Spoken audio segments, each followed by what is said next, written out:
Page 342, Allegretto. Boy, this looks mean and ugly, don't it? So let's just see. A lot of times when you get to looking into it, you find, oh, this isn't so bad. Sometimes when you get to looking into it, you realize that, yes, it really is mean. Forget that. But we'll see. Let's just look at it. I'll just go through the process I use for learning a piece of music, and I see what I end up with. I look it over. It's a page long. Now, there's repeat signs. I don't care. It's just about a page of music to learn. Treble, bass, clef, at least to start.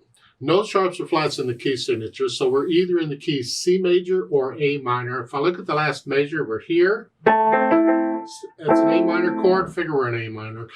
I'm still going to do the scales in arpeggios for both those. C major and A minor. Yeah. As far as how much you do, I have videos on those.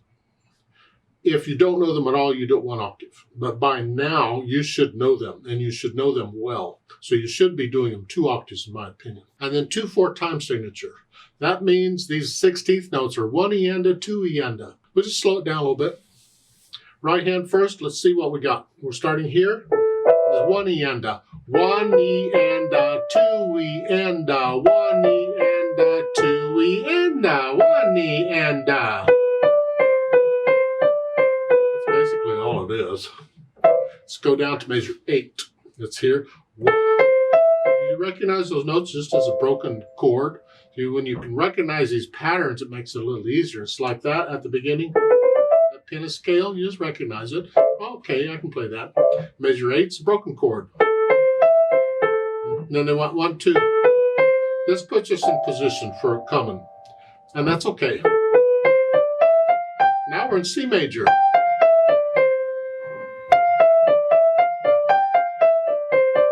Okay, and then measure 15 here. It's a C major scale.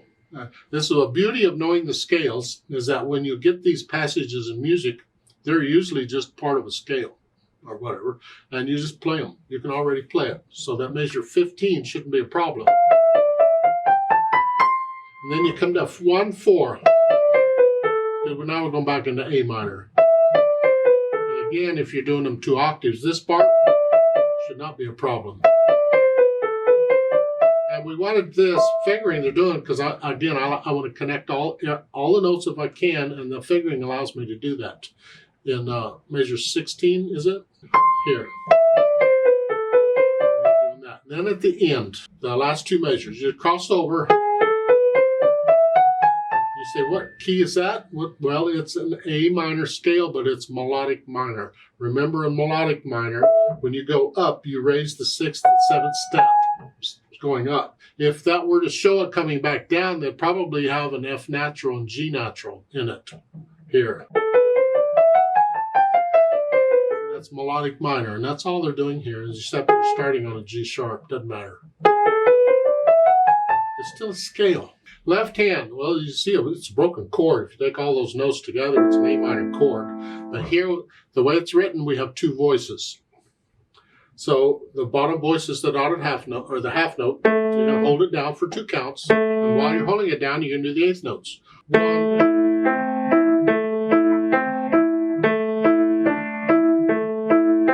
So that's all it is. Now when I get to measure 9 up here, I'm going to use 4, 2, 1 for this chord. And that's because 2 measures later, I got this chord. And that's the fingering I want to use. So and measure 9 is 4, 2. Then I can do 5. I connect the half notes. And then I measure 15, we're here. 5, 3. This way we're in position for the next measure. Here. That's really the left hand. Really what we're doing with this left hand is it's not really 2 voices so much as we're simply finger pedaling the first note. I do this a lot in piano, especially in this time period when this was written, like in Beethoven music and so forth. The first note is kind of important. It's the root of the chord, and it's important. And here is also the tonic of the key here. And it would be quite common in interpreting the music is you simply finger pedal the first note, so it sounds longer because we're not using the pedal. Don't use pedal on this. And all it is you hold the note down with the finger. Otherwise, it would be an 8th note.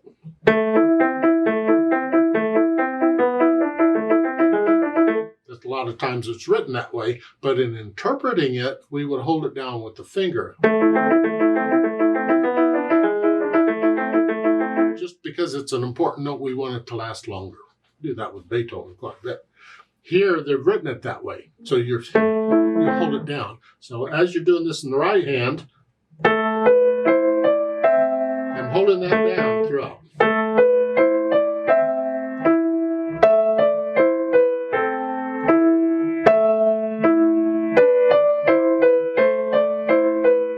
That's all we're doing, and throughout the whole thing, it's pretty much that. Now, once I got the hands working together, I go back over it slowly and carefully and get rid of the hesitations. And in something like this, if it's really challenging for you, then just take it a little piece at a time. Just maybe a couple measures at a time. Get that. You don't go that fast. I've been doing this forever, so I go a little faster. You go really, really slow. Make sure you got all the notes down you're supposed to have down. And you just go over that until you got it. And then once you have it, put it aside. Don't keep playing it. You're wasting your time. Focus on the stuff you can't play. Get the next two measures, and then the next, and the next. You gradually go through the whole piece, 2 measures or so at a time. It's up to you on how much you do. You might take the first 8 measures all in one chunk. I don't know. It's personal. But don't keep playing what you can already play until you can do the whole thing. Once you've gotten through the whole thing, then you go back and put it all together. So once I get rid of the hesitations, then I add the articulation. And here it's pretty connected. You just connect.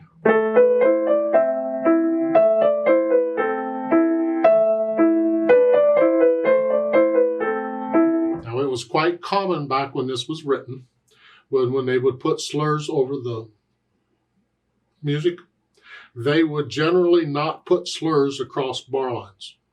Don't know why. I just, that's what it is. I thought, what? They didn't. It was just understood with a slur, and these are slurs. You don't always lift up before and after a slur. You might. It might be the end of a phrase. Who knows? Otherwise, you just connect it. So all of these, I'm connecting all the way through in both hands.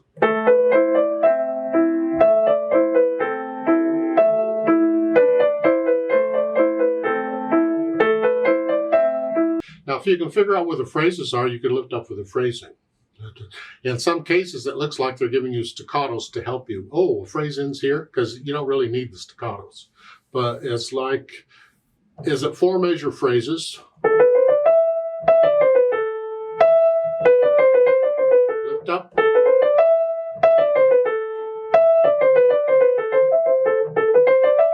Maybe it's 4 measure phrases. If so, like taking a breath here.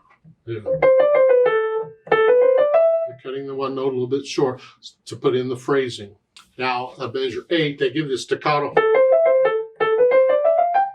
I don't know that it's so much, it's important that it's a staccato. It's the end of a phrase. They want you to lift, like taking a breath here, and then you have a pickup to the next one. So in my mind, in measure 8, that's more like just cut that a little bit short, not real short, short so you can lift up. Now in measure, 17 or so, that's staccato. Okay, you can do that. In the right hand, I'd go ahead and lift up here, and then connect that. Connect all that together. So it's here, here, and then lift up here, and connect the note. It's a little tricky if you can do it, though. It helps in interpreting the music. Now, once I have the articulation in, then I'll put in the dynamics, and that applies to the right hand, because that's what we're talking about. That's what we want to hear. Mezzo forte at the beginning, sort of loud. This needs to be soft. And then a measure 8, you have a crescendo go up to loud. The left hand's still soft, and then measure 13 is soft. Crescendo there, and then the F you see in the middle of the 3rd line, you get a forte and then a diminuendo. So loud, then start as loud and then come down. During those 16th notes, you come down. So you're soft. and then at the end, you're loud at the end. It's better if you can get into it and start feeling it well enough that you feel these dynamics. They're general guides. I mean, you don't have to play the first 8 measures exactly moderately loud. If you feel it a little louder and softer, go for it. You're in that area. Then the speed. Well, Allegretto is between moderato and allegro. I call it the fun speed. But you got to play it accurately. So what can you do with these 16th notes?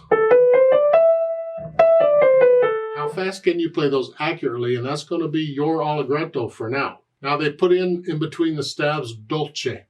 Dolce is sweetly. So be sweet about it, I guess. I never did much dolce, but you can try being sweet as hell.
Be careful at the end. It's the right hand that's loud. The left hand only goes up to about a moderately soft to moderately loud. Keep it in the background.